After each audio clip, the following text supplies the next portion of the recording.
बिस्मिल्लाहिर्रहमानिर्रहीम। तकरीबन 1229 में काई कबीला ने खलात के इलाके को सुल्तान जलालुद्दीन खारज़मी की बपा करदा जंगों के नतीजे में इस इलाके के बदलते हालात के दबाव तले छोड़ दिया।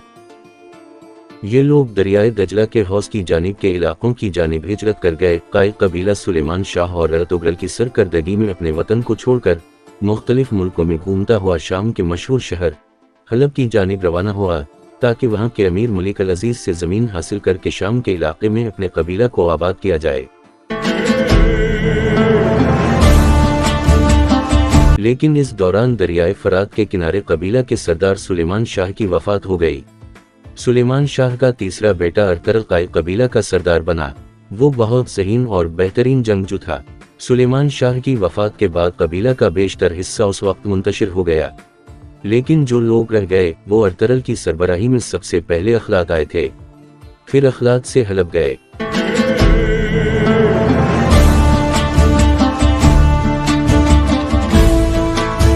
बारह 1232 में हलब में सुल्तान सलाहुद्दीन अयूबी के पोते अल अजीज की हुकूमत थी। सबसे पहले अर्तुगरल ने अल अजीज को इसकी सल्तनत में होने वाली सलीबी साजिशों को ख़त्म करने में बड़ा किरदार अदा किया, जिसकी वजह से अयूबी सुल्तान काई कबीले के दोस्त बन गए। अर्तुगरल ने अमीर हलब से ज़मीन हासिल करके शाम के इलाके में अपने कबीला को आबाद किया।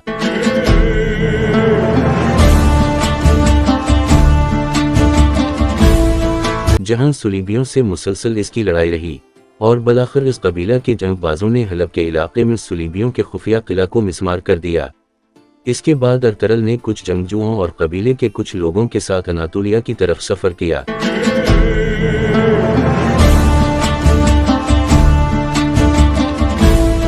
अर्तुगरल अपने कबीले को लेकर सल्जूकी सल्तनत की तरफ रवाना हुआ।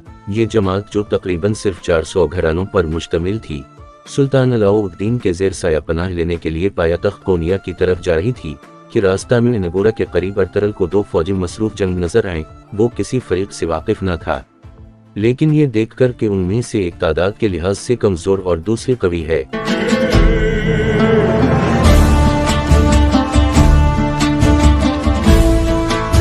अपने सवारों के मुख्तसर दस्ता के साथ, जिनकी मजमूई तादाद सिर्फ 444 थी, कमजोर फरीक की हिमायत के लिए बढ़ा और इस जंगबाजी से हमला आवर हुआ कि दुश्मन को मैदान छोड़कर भागना पड़ा। फतह हासिल करने के बाद उसे मालूम हुआ कि जिस फरीक की उसने बरवक्त मदद की थी वो सल्जूक सल्तनत के फरमानरवा सुल्तान अलाउद्दीन के कबाब की फौज थी, जिसे तातारियों की एक बड़ी फौज ने घेर रखा था।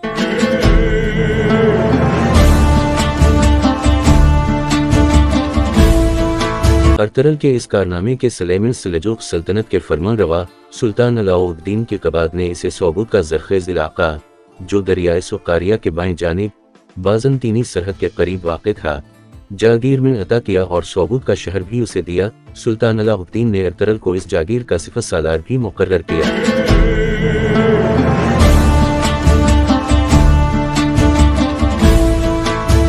चूंकि अर्तुगरल की जागीर बाज़ंतीनी सरहद से मुत्तसिल वाक़ थी, इसलिए बाज़ंतीनी किलादारों से अक्सर झड़पों की नौबत आती रहती थी। अर्तुगरल ने थोड़े ही दिनों में अपनी शुजाअत का सिक्का बिठा दिया। अर्तुगरल की इन फुतूहात का यह असर हुआ कि बहुत से तुर्की कबाइल जो एशियाई कूचक में पहले से आबाद थे, इसके साथ शामिल होते गए और इसकी लड़ाइयों में शरीक होने लगे। इस तरह अर्तुगरल की क़ुव्वत रोज़ बरोज़ बढ़ती गई और इसका इक़्तिदार गर्दो पेश के इलाकों में कायम होने लगा।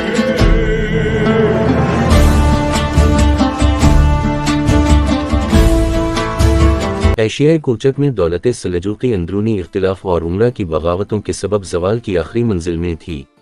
अगरचे कोनिया में सलाजकाए रूम की रिवायती शान व शौकत अब भी नुमायां थी, ताहम हुकूमत का दायरा बहुत महदूद रह गया था।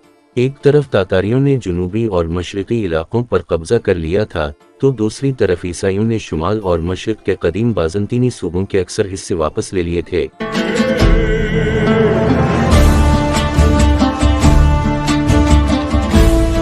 सल्जूकियों की मुंतशिर होती क़ुव्वत के सबब उनके कई अमीर खुद मुख्तारी का ऐलान कर चुके थे, लेकिन अर्तुगरल ने कभी अलाउद्दीन से बगावत का नहीं सोचा। वफादारी इसके खून में थी, इसलिए अर्तुगरल ने हर मार्के में अलाउद्दीन का साथ दिया।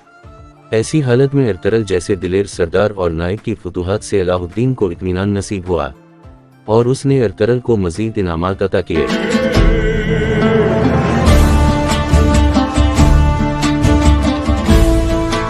चुनांचे जब नबी शहर और बरूसा के दरमियान एक जंग में अरतरल ने अलाउद्दीन के नायक की हैसियत से तातारियों और बाज़ंतीनियों की एक मुत्तहिदा फौज को शिकस्त दी, तो सुल्तान ने इसके सिला में वो शहर भी अरतरल की जागीर में दे दिया और पूरी जागीर का नाम सुल्तानूनी सदर सुल्तानी रखा। नीज़ अरतरल को अपने मुक़द्दमा लजीश का सिपह सालार मुकर्रर किया।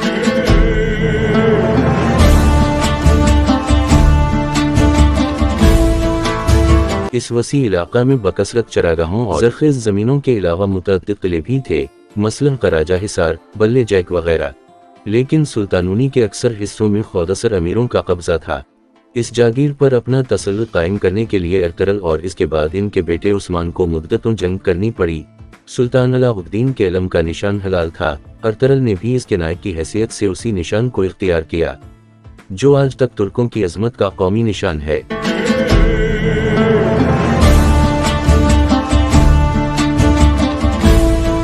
सलजुक सुल्तान की भतीजी हलीमा सुल्तान की शादी अरतरल से हुई। हलीमा खातून से अरतरल को 3 बेटे हुए, गंदोस्त, साउची और उस्मान।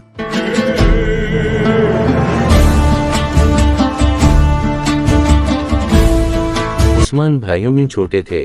अरतरल गाजी ने उनकी दीनी और जंगी तरबियत की और वो बड़े होकर वालिद के शाना बशाना जंगों में शामिल होते रहे। सलजुक सल्तनत मंगोलों के हाथों खत्म हो चुकी थी। अरतरल गाजी ने तमाम तुर्क कबीलों को सोबूत में इकट्ठा किया, सुलीबियों से छीने गए इलाकों को रियासत की एक शक्ल दी और तालीम व तरबियत के लिए दरसगाहें तामीर करवाईं।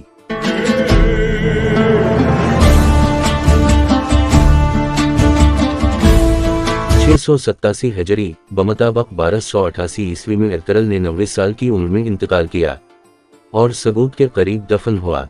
अरतरल की वफात के बाद उनके छोटे बेटे उस्मान कायद कबीले के सरदार बने। वो अब रियासत सोबूत के सुल्तान कहलाए जाते थे। उस्मान आदाब व इखलाक और जहानत में अपने बाप अरतरल से किसी सूरत कम न था।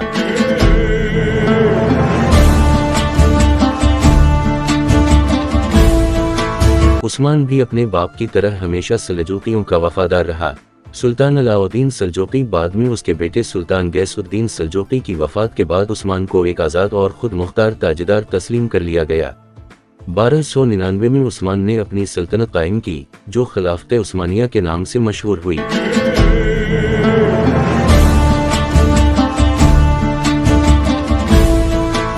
कहा जाता है कि अरतरल के बेटे उस्मान ने एक ख्वाब देखा कि एक बहुत बड़ा दरख्त है जिसकी बुलंदी आसमान को छूती है और जिसकी 4 तवील जड़ें 3 बुरे आज़मों में फैली हुई हैं।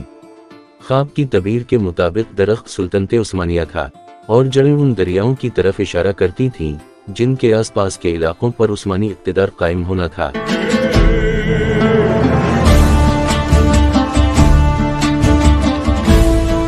चुनांचे अरतरल के बेटे ने उस्मान अव्वल बनकर उस्मानी सल्तनत की बुनियाद डाली और अपने आप को तारीख साजी के धारे में डाल दिया। 1324 में अपनी वफात तक उस्मान अव्वल ने अपनी सल्तनत को बाज़ंतीनी इलाके की हदूद तक वसी कर दिया था। जब सुल्तान उस्मान का इंतकाल हुआ तो सल्तनत का रकबा 16,000 मुरब्बा किलोमीटर था। 150 साल के अंदर अंदर ये दुनिया की सबसे बड़ी सल्तनत बन गई।